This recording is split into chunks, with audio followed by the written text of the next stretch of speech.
आजच मी 4.25 कोटीच्या चेकवर फाईलवर सही केली. मे महिन्याचे माझ्या लाडक्या बहिणींचे पैसे देण्यासाठी सकाळीच आदितीला सांगितलं की 4.25 कोटी रुपयाची फाईल क्लिअर झालेली आहे.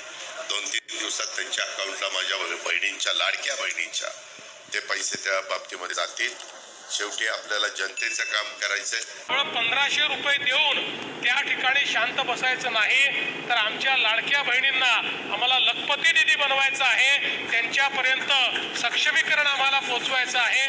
त्या दृष्टीनं आपले हे सगळे प्रयत्न चाललेले आहेत आणि मला विश्वास आहे आम्ही ठरवलं होतं की आपल्याला 1 कोटी लाडक्या बहिणींना आपल्याला लखपती निधी बनवायचा आहे. त्यातल्या 25 लाखाला आम्ही ऑलरेडी बनवलेला आहे.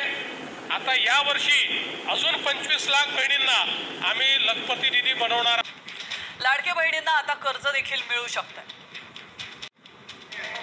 जिल्हा मध्यवर्ती सहकारी बँका चांगल्या आहेत. तिथं आमचे दर महिन्याला 1,500 रुपये त्या भगिनीला जातात.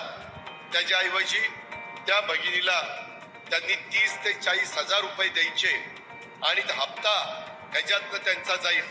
40-50 हजार रुपयाचं भांडवल जर तिला झालं तर त्याच्यातनं ती माझी बहीण काही ना काही स्वतःचा व्यवसाय करू शकेल.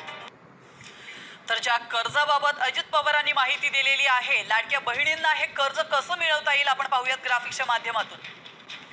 लाडक्या बहिणींना आता कर्ज देखील मिळू शकतं. स्वतःचा व्यवसाय सुरू करण्यासाठी 40 हजारांपर्यंत कर्ज त्यांना मिळू शकणार आहे. सरकार बँकांच्या सहकार्यानं एक योजना आखतंय. कर्जाचे हप्ते सरकारनं दिलेल्या 1500 रुपयांमधून परत करता येतील.